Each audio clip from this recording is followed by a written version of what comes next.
Egunon 28. La valoración de las cargas estatales no asumidas por el País Vasco está fuertemente sesgada a la baja. Las leyes quinquenales de cupo. El capítulo que vas a leer a continuación, después del atracón de alguno de los anteriores, es breve. Quizá pienses, me he apiadado de ti, paciente lector o lectora, que no quiero hacerte sufrir más. Nada de eso. Que no te se olvide que soy un autor muy exigente. La razón por la que le voy a dedicar poco espacio a esta crítica es que no me resulta creíble. Por ello, voy a centrar el contenido del capítulo en explicarte la importancia cualitativa que tiene esta cuestión y en destacar esta es otra de las más sorprendentes de estas calificaciones que circulan en determinados ámbitos académicos. Lo califico así porque si hay alguien tiene que conocer bien, de arriba a abajo, derecha a izquierda, las llamadas cargas generales del Estado, sobre todo las que se calcula el cupo bruto tras el aplicarle el 6,24% de contribución, son los negociadores políticos y los técnicos altamente cualificados del propio Estado que se sientan en la mesa de negociación para acordar esta importante referencia. Lo califico así precisamente porque, como te acabo de indicar, representa la base fundamental para calcular el cupo bruto. Por lo tanto, en el supuesto de que los críticos tuvieran razón y estas cargas generales del Estado estuvieran mal valoradas, la solución sería bien sencilla. Reconducir el tema con carácter inmediato, elevando las estimaciones del cupo a pagar por Euskadi que tienen los presupuestos del Estado. Y en segundo lugar, llevar esta cuestión a la futura mesa de negociación de la próxima ley quinquenal del cupo. Tras esta pequeña introducción, te invito a leer lo que viene a continuación. 28.1. Una crítica que representa una cuantiosa factura para el País Vasco y un castigo para muchas personas. No sé qué opinarás tú, distinguida lectora o lector, sobre este tema de la valoración de las cargas generales del Estado, pero lo cierto es que hay críticas sobre este tema, y algunas de ellas muy rotundas. Por ejemplo, volviendo a recoger la opinión de Ángel de la Fuente, el mismo investigador del CSIC y director de FEDEA que hemos citado en el capítulo anterior, podemos ver que centra, en primer lugar, sus reproches en destacar la nula información que se ofrece en las leyes de cupos sobre la partida que se considera asumida y no asumida, y el limitado desglose funcional y geográfico que se ofrece en los presupuestos generales del Estado. A ello añade que el reparto de competencias entre la administración central y la administración autonómica es poco nítido en muchas áreas. Con el mismo, el señor de la Fuente reconoce que esto hace difícil afinar los cálculos y añade, con toda propiedad, que el margen de error es por tanto significativo. Yo desde luego no voy a intentar hacerlo, pero a pesar de esta dificultad que él mismo proclama, la conclusión a la que llega es meridiana. Los resultados en su análisis confirman la impresión de que las leyes quinquenales de cupo han infravalorado muy significativamente las cargas estatales no asumidas por las instituciones vascas. ¿No te parece increíble llegar a esta rotunda conclusión, mejor dicho, impresión, sobre la base de lo que este académico califica como nula información? Y sobre esta base precisa aún más su estimación. La base efectiva del cupo, entendida aquí como las cargas de carácter no financiero que no han sido asumidas por la comunidad autónoma vasca, recogería menos del 40% del gasto estatal relevante. Como puedes ver, en una afirmación rotunda, a pesar de que es difícil afinar los cálculos y de que en sus elucubraciones presupuestarias el margen de error es, por tanto, significativo. Pues menos mal, porque si no ocurriera así, quizá la diferencia se aproximaría al 100%. Y hablando de en plata, ¿qué significa esto? Pues algo muy sencillo. La base sobre la que se debería calcular el cupo bruto tendría que ser nada más y nada menos que un 40% mayor. Es decir, para ser todavía más claro, que habría que pagar por cupo bruto un 40% más. Menos mal, no se podían afinar los cálculos. Porque si llega a poder precisarlos, no sé hasta qué porcentaje se hubiera llegado. Ahora, supongo que con el corazón encogido y voz trémula, seguro que estarás a punto de preguntarme, ¿y eso cuánto representa en euros constantes y sonantes? Pues aunque quizá lo hayas adivinado, la conclusión del señor de la Fuente es rotunda.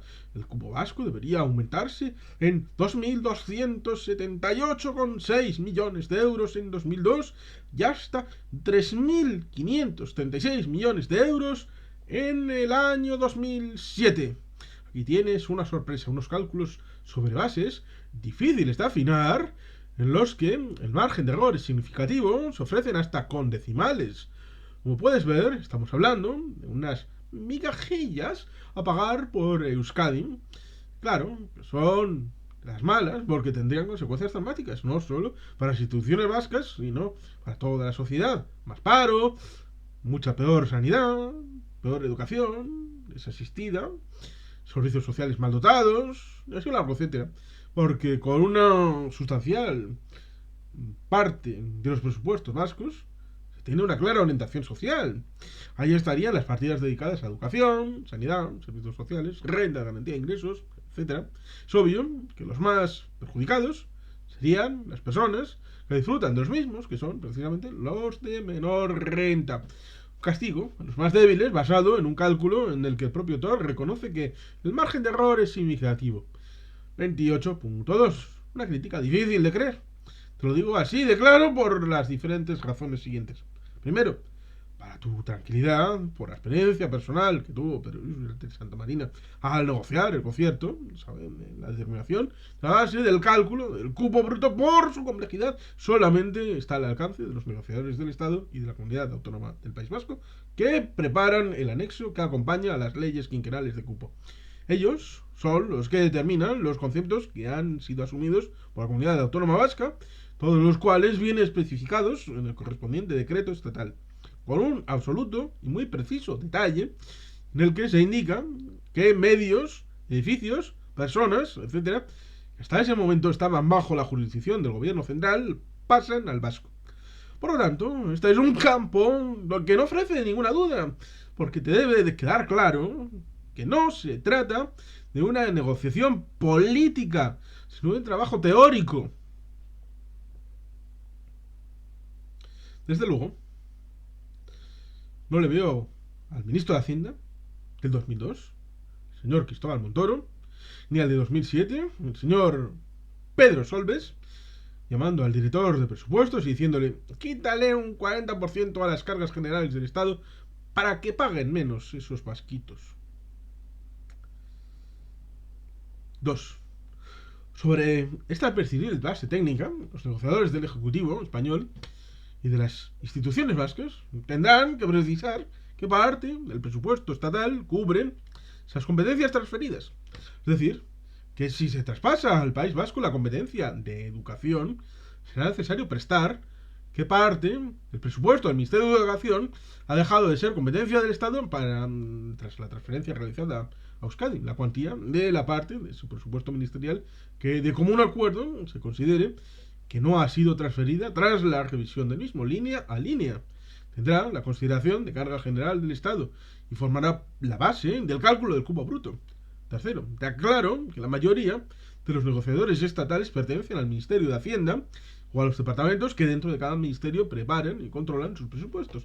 Por lo tanto, son altos cargos o funcionarios de estos organismos con gran experiencia y con conocimiento profundo de cada una de las rúbricas que integran los presupuestos generales del Estado. Puedes estar seguro que esto es así, pues ellos mismos son los que los preparan, los defienden anualmente ante las Cortes Generales para conseguir su aprobación, los controlan y los liquidan año tras año. Cuarto, como ese presupuesto estatal es el documento base del que se tiene la valoración de esas cargas generales del Estado, como te acabo de explicar, resulta muy difícil de asumir que puede haber errores de un tamaño tan relevante como el que señala el señor de la Fuente, nada menos que un 40% de la valoración de las cargas del propio Estado. Una cuestión tan importante, para que veas que supone, como en el año 2007 este economista hablaba de una minusvaloración del cupo vasco de 3.500 millones de euros. Ese es el resultado de aplicar a las cargas generales del Estado el porcentaje de contribución del 6,24%. Por lo tanto, si divides 3.500 millones entre 0,0624, obtienes que las partidas del presupuesto estatal que los negociadores que lo preparan no han considerado ascenderían nada más y nada menos que a 56.089 millones de euros. Para que veas, tengo una visión precisa de lo que representa esta cifra. Es equivalente a la suma de los presupuestos que tenían en 2007 los siguientes organismos estatales: Justicia, entera, 1.451 millones de euros. Defensa, entera, 7.696 millones de euros. Seguridad ciudadana e instituciones penitenciarias, 8.138 millones de euros. Más fomento del empleo, entero, 7.287 millones de euros. Desempleo, 14.471 millones de euros. Sanidad, 4.200 millones de euros. Educación, 2.485 millones de euros. Agricultura, pesca y alimentación, 8.536 millones de euros. Industria y energía, 2.117 millones de euros. La suma de los presupuestos completos de estos 9 ministerios u organismos es de 56.381 millones de euros. ¿Qué es que es concebible que los negociadores del Estado hayan tenido un descuido o error en ese calibre? A mí me parece inconcebible. Quinto, por si queda alguna duda, no puedo concebir la existencia de un trato voluntario de favor mantenido en el tiempo durante más de 30 años que beneficia a Euskadi año tras año y en cifras de miles de millones de euros, como el que apunta Ángel de la Fuente. ¿Qué objetivo podría tener algo así? Fíjate además que una manifestación de este tipo significa afirmar directamente que a lo largo de 3 décadas los sucesivos ministros, secretarios de Estado, subsecretarios, directores, altos funcionarios y técnicos responsables del Ministerio de Hacienda han aceptado errores sustanciales en algo de su total conocimiento y competencia, como es el contenido de sus presupuestos y de los decretos por el que se han realizado las diferentes transferencias de competencias al País Vasco. Salvo que se pretenda acusar a estos honrados señores y señoras de incompetentes, ignorantes, prevaricadores y corruptos, lo cual sería una calumnia absoluta porque, por propia experiencia, Pedro Luis Uriarte da fe de su gran competencia, responsabilidad y honorabilidad y honradez. 23 no 28.3. Una crítica, la actualización del propio Estado demuestra que es errónea. Como ya sabes, porque comentamos en el capítulo anterior, el investigador Ángel de la Fuente publicó un artículo donde figura la crítica que está siendo objeto de análisis de este capítulo en el año 2010. Era ya entonces un experto relevante en cuestiones de financiación autonómica, como lo revela el hecho de que en el año 2014 el propio Ministerio de Hacienda le propuso al frente de un proyecto importantísimo desde el punto de vista político para el gobierno español, como fue el lanzamiento de las cuentas públicas territorializadas, que se inició ese año y al que hemos hecho referencia anteriormente. Por lo tanto, estamos hablando de un técnico de la total confianza del Ministerio de Hacienda, tanto en términos de cualificación académica como de proximidad política. De ello, podría decirse que en una cuestión tan sensible como la del cupo vasco, la opinión de este experto debería haber sido tenida en cuenta por el Ministerio de Hacienda para, a partir de la fecha de la publicación de su rompedor artículo, corregir al alza las estimaciones del cupo a pagar por el País Vasco. Tienes que tener en cuenta estos efectos que anualmente, y en base a la metodología establecida en cada ley quinquenal de cupo, recuerdan que la última abarca el periodo 2007-2011, a efectos del 2015, el texto se escribe entonces. El Ministerio de Hacienda incluye a los presupuestos generales del Estado la cantidad que, de acuerdo a su propia estimación, debe satisfacer el País Vasco, en concepto de cupo líquido a pagar pendiente de la futura liquidación definitiva. Por su lado, la Comunidad Autónoma del País Vasco hace lo mismo en sus presupuestos y estas cantidades te advierto que suelen tener diferencias bastante sensibles. Por ejemplo, en el presupuesto del año 2015, como vas a ver enseguida, el Ministerio de Hacienda consideró que el cupo a pagar ese año debería de ser de 1.525 millones de euros y en cambio la Comunidad Autónoma del País Vasco consideraba que el cupo a pagar para ese año debía ascender a 873 millones de euros.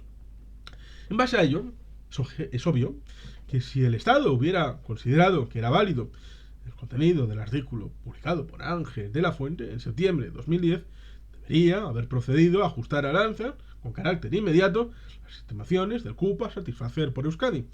Cada uno de los presupuestos del año siguiente, sobre todo teniendo en cuenta que la última ley quinquenal de cupo terminaría su vigencia, estamos hablando de 2015, para 2015 la última ley de cupo que terminó su vigencia sería la del año 2011, que todavía no se había iniciado la negociación para la aprobación de una nueva ley, por lo cual se están aplicando los mecanismos para cubrir esta eventualidad que contiene el propio sistema de concierto.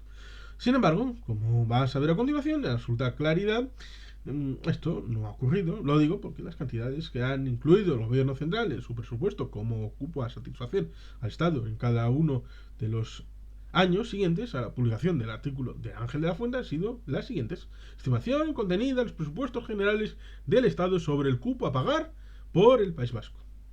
2011, 1.242 millones de euros.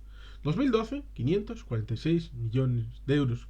2013, 921 millones de euros. 2014, 1.527 millones de euros. 2015, 1.525 millones de euros. Como puedes ver en el cuadro anterior, en cada uno de los 5 años de la cantidad que ha estimado el Estado se sitúa muy por debajo de la cantidad adicional que proponía el señor Ángel de la Fuente para el cupo del año 2002, 2.278,6 millones de euros, y sobre todo el aumentado que señalaba debería haberse producido por las relaciones que estamos estudiando en este capítulo, y en el anterior, en el año 2007, nada menos que 3.536,8 millones de euros. Pues bien, por si la posición del gobierno central no estuviera suficientemente clara en el proyecto de presupuestos para 2016, presentado en agosto de 2015, con el objetivo primordial de tenerlo aprobado antes de las elecciones generales convocadas el 20 de diciembre de 2015, y secundario, y no menos importante, de ofrecer una buena imagen electoral, ha vuelto a incluir la cifra de 1.525 millones de euros. Si recuerdas que el Partido Popular gobierna con una mayoría absoluta y que no le duelen prendas en utilizar la misma cuando sea necesario, como lo demuestra el hecho de haber modificado en solitario en esas mismas fechas nada menos que la reforma de la ley orgánica del Tribunal Constitucional, creo que estarás de acuerdo conmigo en que si los planteamientos de mala valoración de las cargas asumidas hubiera tenido algún sentido, hubieran aprovechado este momento para mejorar su presupuesto de ingresos y con ello reducir el déficit de los 3.536,8 millones de euros propuestos por el señor de la Fuente para 2007, o, ¿por qué no?, los 4.623 millones que según este mismo investigador debería aumentar la aportación vasca en 2012 según las cuentas públicas territorializadas que han impulsado.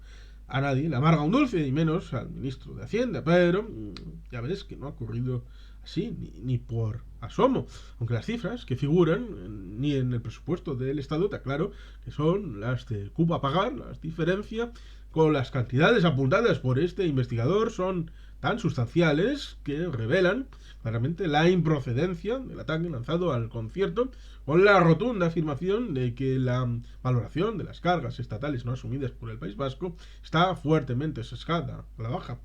28.4. En la mesa de negociaciones quedará todo claro de nuevo.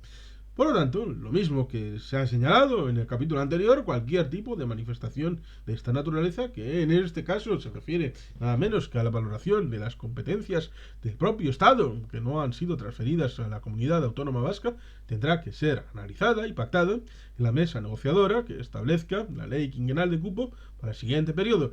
Y estoy seguro de que se hará con la misma profesionalidad, conocimiento, responsabilidad, intensidad y profundidad con la que se hizo la ley de concierto de 1981 y en las leyes quinquenales de cupo de 1988, 1993, 1997, 2002 y 2007. Tengo la total seguridad de que cuando llegue el momento de esa trascendental negociación, como ha ocurrido en las 6 negociaciones anteriores, recuerda que en 1988 hubo 2, la representación del Estado hará sus propuestas fundamentadas sobre el valor de las competencias que ejerce. Oídas las mismas, los negociadores vascos sabrán defender con argumentos teóricos y sus datos sus propias posiciones sobre las competencias que les han sido transferidas y sobre las que sigue ostentando el Estado. Y también estoy seguro de que tras muchas horas de conversación, análisis de informes y de contrainformes se llegará a un acuerdo del montante de las cargas generales del Estado que no han sido asumidas por Euskadi. Esta cantidad, una vez pactada, se incluirá en el proyecto de ley quinquenal de cupo próxima, que en un futuro será aprobada. Espero, de nuevo, con una clara mayoría en las Cortes Generales. 28.5. Una triste intención. No sé si tú estarás tan seguro como yo de que esto ocurrirá, sea cual sea tu siempre respetable opinión. Habrá algún partido político o algún experto que seguirá con sus críticas y quizá quiera volveré a insistir en que las cargas generales del Estado están mal calculadas y que su minusvaloración beneficia a los vascos. ¿Te apuestas algo a que esto ocurre? Mi madre siempre me decía que no hay que apostar, y tenía toda la razón del mundo, pero en este caso quizá me perdonaría, porque estaría de acuerdo conmigo. Y es que, por mucho que se afinen en este campo, siempre habrá francotiradores que nunca dejarán de criticar, y más aún si consideran que a base de atacar a los vascos y de proclamar que así defienden a los españoles, van a lograr mejorar una posición electoral de su ideario político. Una pena, ¿no crees? Para que no te quedes triste, permíteme que te alegre el corazón recordando la rima conocida 23 del genial poeta Gustavo Adolfo Bécquer, que decía así: por una mirada un mundo, por una sonrisa un cielo, por un beso, yo no sé qué te diera por un beso. Pero si con el permiso de tan insigne bardo cambias beso por voto, te explicarás la permanencia en el tiempo de esta injustificada descalificación de bastantes de las que hemos visto hasta ahora y de las que voy a seguir exponiéndote a continuación. Y sin más, es que ricasco, agur orobat, beti, gelpian.